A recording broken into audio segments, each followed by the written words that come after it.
1월 2일 아침 저희들에게 주신 하나님 말씀은 사사기 1장 11절로 21절까지 말씀입니다. 말씀을 함께 봉독하겠습니다. 거기서 나아가서 드빌의 주민들을 쳤으니 드빌의 본 이름은 기럇세벨이라. 갈렙이 말하기를 기럇세벨을 쳐서 그것을 점령하는 자에게는 내 딸 악사를 아내로 주리라 하였더니 갈렙의 아우 그나스의 아들인 온니엘이 그것을 점령하였으므로 갈렙이 그의 딸 악사를 그에게 아내로 주었더라.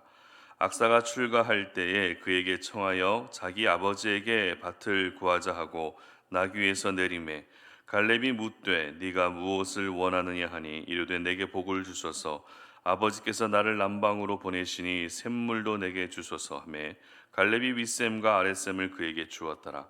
모세의 장인은 겐 사람이라 그의 자손이 유다 자손과 함께 종려나무 성읍에서 올라가서 아랏 남방의 유다 황무지에 이르러 그 백성 중에 거주하니라.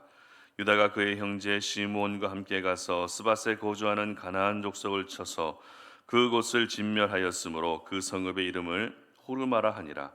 유다가 또 가사 및 그 지역과 아스골론 및 그 지역과 에그론 및 그 지역을 점령하였고 여호와께서 유다와 함께 계셨으므로 그가 산지 주민을 쫓아내었으나 골짜기의 주민들은 철병거가 있으므로 그들을 쫓아내지 못하였으며 그들이 모세가 명령한 대로 헤브론을 갈렙에게 주었더니 그가 거기서 안악의 세 아들을 쫓아내었고 베냐민 자손은 예루살렘에 거주하는 여부수 족속을 쫓아내지 못하였으므로 여부수 족속이 베냐민 자손과 함께 오늘까지 예루살렘에 거주하니라.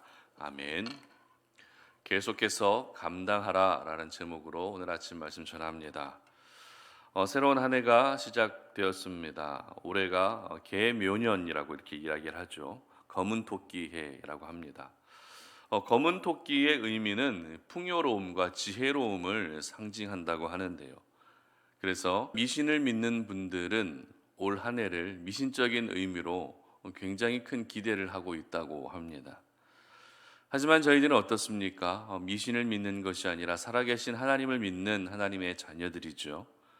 그렇기 때문에 우리 각자의 삶 가운데에서 미신적인 신앙이 아니라 하나님이 행하실 놀라운 일들을 기대하며 올해를 시작할 수 있어야 하는 것입니다. 새해를 시작하면서 저희들은 사사기 말씀을 묵상하게 되는데요. 사실 사사시대의 상황, 사사시대의 배경이 되고 있는 그런 상황은 썩 좋지만은 않은 상황이었습니다. 사사시대의 상황을 가장 잘 표현해 주는 말씀이 있는데요. 우리도 잘 알고 있는 말씀인데 사사기 21장 25절의 기록을 보면 이렇게 기록을 하고 있습니다. 제가 한번 읽어드립니다. 그때에 이스라엘의 왕이 없으므로 사람이 각기 자기의 소견에 옳은 대로 행하였더라. 자, 이 말씀이 바로 사사시대의 현실을 가장 잘 보여주고 있는 말씀인 것이죠. 이스라엘의 위대한 지도자였던 모세와 여호수아가 죽은 후에 이스라엘에는 특별히 내노라 하는 지도자가 나오지 않았습니다. 이스라엘은 왕이 없었죠. 하나님이 직접 왕이 되셔서 이스라엘 민족을 다스리셨습니다. 하지만 백성들은 하나님이 왕이 되셔서 하나님이 다스리시는 그 방식을 원하지 않았습니다. 만족하지 않았던 것이죠. 왜입니까? 하지 말라는 것들이 너무 많았기 때문입니다. 내가 하고 싶은 대로 하면서 살 수 없기 때문에 하나님이 다스리시는, 하나님이 왕이 되시는 이스라엘 민족의 그 모습을 백성들은 그렇게 만족하지 않았던 것이죠. 그래서 결국 자기 소견에 옳은 대로 행하는 그런 심각한 죄를 짓게 된 것입니다.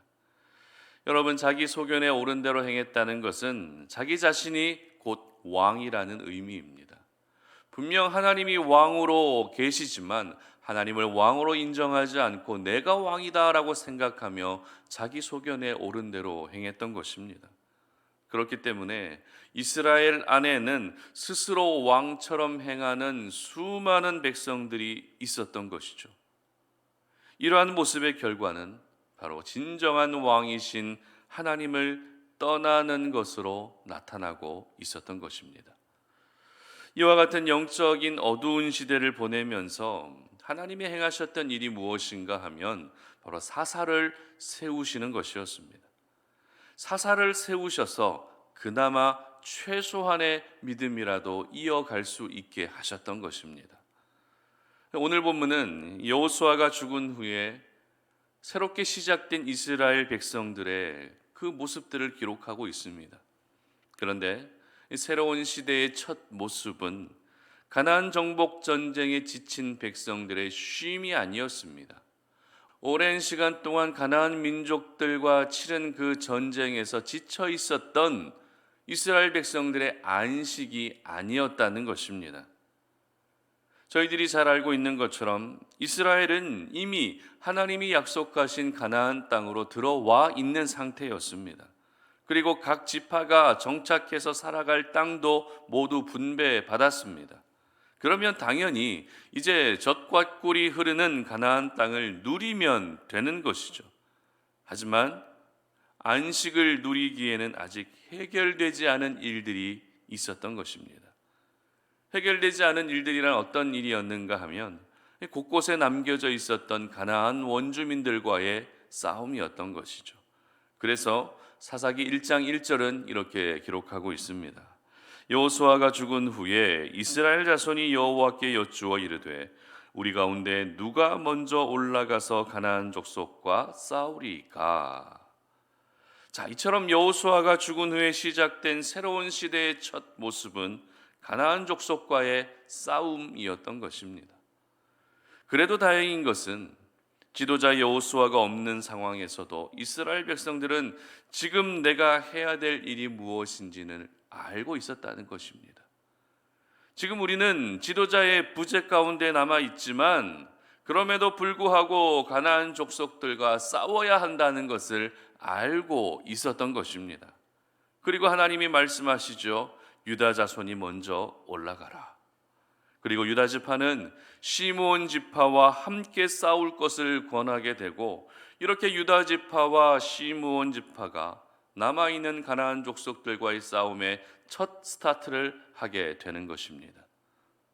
그리고 오늘 본문에서는 유다 지파와 시므온 지파가 감당했던 싸움에 대한 기록과 함께 이 과정에서 하나님이 세우신 첫 번째 사사인 온니엘이라고 하는 사람이 어떻게 등장하게 되었는지를 기록하고 있는 것입니다. 특별히 이 유다 지파와 시므온 지파가 싸워서 이긴 지역을 보게 되면 18절 말씀 한번 보시기 바랍니다.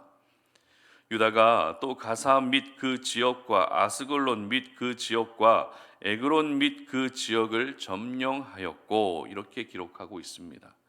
여기서 말하고 있는 가사, 에스글론, 에그론 이 지역은 모두 블레셋의 도시입니다. 다시 말해 유다와 시므온 지파가 싸워서 이긴 상대는 가나안 족속들만이 아니었다는 것이죠. 이방 블레셋까지 모두 점령할 정도로 여호수아가 죽은 후에 치러진 그 전쟁의 범위가 굉장히 넓었다라는 것을 알게 되는 것입니다. 물론 이후에 이 지역을 다시 블레셋에 빼앗기긴 했지만 적어도 이때만큼은 이스라엘의 영향력이 굉장히 막강했다는 것을 알 수 있는 부분입니다. 가나안 족속들의 입장에서는 지금까지 자기들 나름대로 잘 살고 있었는데 어떤 한 민족이 가나안 지역에 들어오면서부터 그들은 두려워 떨 수밖에 없었던 것이죠. 가는 곳곳마다 이기고 가는 곳곳마다 가나안 족속들이 쫓겨나야 되는 이와 같은 상황들을 보게 되면서 가나안 모든 민족들이 두려움에 떨 수밖에 없었던 것입니다. 이처럼 사사시대의 첫 출발은 그렇게 나쁘지만은 않았던 것 같습니다. 저희들은 오늘 본문을 묵상하면서 앞서 말씀드렸던 이스라엘의 지금의 상황이 어떤 상황이었는가 하는 부분을 주목할 필요가 있는데요. 이스라엘이 어떤 상황이었습니까? 지금 지도자가 있어요, 없어요? 없는 상황이었다는 것입니다. 그리고 하나님이 약속하신 가나안 땅에 들어와 있습니까? 아직 들어오지 못했습니까? 들어와 있는 상태였다는 것입니다. 여러분 생각해 보시기 바랍니다. 지도자가 없는 상황에서 목표를 달성했습니다. 지도자는 비록 없지만 목표였던 가나안 땅에 들어와 있는 이스라엘의 백성들의 모습, 여러분 이와 같은 모습들이 무엇을 말하고 있을까요? 바로 이스라엘 백성들은 지금 내가 무엇을 해야 하는지, 앞으로 내가 무엇을 해야 하는지 갈 바를 알기 어려운 상황이었다는 것입니다. 지도자가 없습니다. 목표를 달성했습니다. 그러면 앞으로 내가 어떻게 해야 될지를 알기가 어려운 상황이었던 것입니다. 지도자라도 있었다면 지도자가 인도해 주는 대로 앞으로 살아가면 되는 것입니다. 아직 가나안 땅에 들어오지 못한 상태였다면 가나안 땅에 들어오기 위한 전쟁을 치르면 되는 것입니다. 하지만 지금 이스라엘은 지도자가 없었을 뿐더러 이미 목적지에 도착한 상태였기 때문에 백성들의 입장에서는 지금 무엇을 해야 할 것인지 난감할 수밖에 없는 그런 상황이었던 것입니다. 그런데 이와 같은 난감한 상황에서 오늘 이스라엘 백성들이 보여주고 있는 모습은 어떤 모습이었습니까? 아직도 여전히 남아있는 가나안 족속들과 싸워야 한다는 것을 알고 있었다는 것입니다. 그리고 그들과 싸우기 위해 어떻게 해야 할 것인지 하나님께 물었다는 것입니다. 그렇습니다. 상황이 바뀌었습니다. 환경이 바뀌었습니다. 그렇다고 해서 이스라엘 백성들이 계속해서 감당해야 할 그 역할까지 바뀌는 것은 결코 아니었던 것이죠. 상황은 바뀌었지만 이스라엘은 여전히 가나안 족속과 싸워야 하는 그 사명만큼은 변하지 않고 있었던 것입니다. 여러분, 하나님의 사람들은 상황과 환경에 의해서 그 삶이 결정되는 것이 아닙니다. 하나님의 사람들은 상황과 환경에 상관없이 사명으로 그 삶이 결정되어야 하는 것입니다. 내가 감당해야 될 사명을 알게 되면 우리는 늘 하던 대로 그 사명을 감당하게 되는 것이죠. 나의 사명을 알고 있으면 계속해서 기도하게 되고 나의 사명을 알게 되면 변함없이 섬기고 헌신하며 수고하게 되는 것입니다. 이스라엘의 지금의 상황은 분명 좋지만은 않은 상황이었습니다. 영적으로 나태해질 수 있었고 영적으로 느슨해질 수도 있는 그런 상황이었습니다. 하지만 그런 중에서도 백성들은 사명을 잃지 않았고 계속해서 그 사명을 감당하는 모습으로 나아갔던 것입니다. 물론 이와 같은 모습이 계속 지속되지 못한 부분들이 아쉬움으로 남기는 하지만 사사기의 첫 시작만큼은 지도자가 없는 가운데에서도 목적을 달성한 가운데에서도 이스라엘은 여전히 가나안 족속과 싸워야 한다는 그 사실을 알고 있었다는 이 부분은 오늘 이 시간 우리가 본받고 기억해야 될 부분이라는 것입니다. 저는 우리 송탄 오륜의 가족들의 모습이 바로 이와 같았으면 좋겠다라는 그런 감동이 설교를 준비하면서 있었습니다. 내가 지금 있는 그 자리에서 계속해서 사명을 감당하며 살 수 있는 우리 송탄오린의 모든 가족들이 되시기를 바랍니다. 여러분, 이제 2023년이 시작되었습니다. 이렇게 새로운 한 해가 시작되면 우리는 계획도 세웁니다. 목표도 정하게 됩니다. 하지만 또 한편으로는 올 한 해 내가 무엇을 해야 할 것인지 감이 잘 잡히지 않는 분도 분명히 계십니다. 내가 어떤 부분에서 헌신해야 되고 내가 어떤 일을 해야 되고 어떤 부분에서 수고하고 어떤 마음가짐으로 나아가야 할 것인지 감이 잘 잡히지 않는 분도 분명히 계실 수 있다는 것입니다. 만약 우리 성도님들 가운데 그런 분들이 계시다면 여러분, 오늘의 이 말씀을 기억할 수 있기를 바랍니다. 새해가 시작되었다고 해서 여러분이 해야 될 역할이 바뀌는 것이 아닙니다. 새로운 한 해가 시작되었다고 해서 여러분의 사명이 바뀌는 것이 아니라는 것입니다. 그러므로 작년에 하셨던 것처럼 올해도 계속해서 기도하시기를 바랍니다. 작년에 하셨던 것처럼 여러분 올해도 변함없이 하나님을 예배할 수 있기를 바랍니다. 작년에 하셨던 것처럼 올해도 여러분의 가족을 하나님의 마음으로 품고 기도하며 섬길 수 있기를 바랍니다. 중요한 것은 하나님의 사람들은 멈추면 안 된다는 것입니다. 하나님의 사람들은 계속해서 감당해야 한다는 것입니다. 사탄은 오늘도 우리로 멈추게 하지만 하나님은 오늘도 우리로 하여금 계속해서 감당하게 하신다는 것을 여러분 오늘 이 아침에 꼭 기억할 수 있으셨으면 좋겠습니다. 상황이 바뀌었습니까? 환경이 달라지셨습니까? 새로운 새해가 시작되었습니까? 그것이 중요한 것이 아닙니다. 그보다 더 중요한 것은 계속해서 감당하는 것임을 여러분 잊지 마시고, 우리 송탄 오륜의 모든 가족들 늘 하시던 대로, 이전에 하시던 대로 항상 하나님이 기뻐하시는, 하나님이 원하시는 사명자로 살아가시기를 주님의 이름으로 축복합니다. 함께 기도하겠습니다.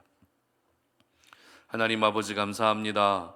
오늘 이 아침에 우리가 주의 말씀을 통해서 이렇게 우리 자신의 모습을 돌아보며 2023년 하나님이 허락해 주신 이 새해를 우리가 하나님이 맡겨주신 그 사명을 변함없이 계속해서 감당하는 그런 한 해로 시작하기를 간절히 원합니다. 환경이 달라졌다 할지라도, 상황이 달라졌다 할지라도, 새해가 시작되었다 할지라도 우리에게 맡겨주신 그 사명, 우리가 감당해야 될 그 사명 계속해서 감당할 수 있는 우리 송탄 오륜의 모든 가족들이 되게 하여 주시옵소서. 그래서 올해도 우리가 그 사명을 감당함으로 말미암아 우리 하나님께서 우리를 보시며 늘 기뻐하시는 그 기쁨을 우리도 함께 누릴 수 있도록 도와주시고, 올 한 해 우리가 무엇을 하며 살아가야 할 것인지, 어떻게 살아가야 할 것인지를 기도할 때마다 그래, 내가 늘 하던 대로 계속해서 기도하고 늘 하던 대로 계속해서 하나님을 예배할 수 있는 그런 삶을 살아야 되겠다라고 하는 믿음의 결단들이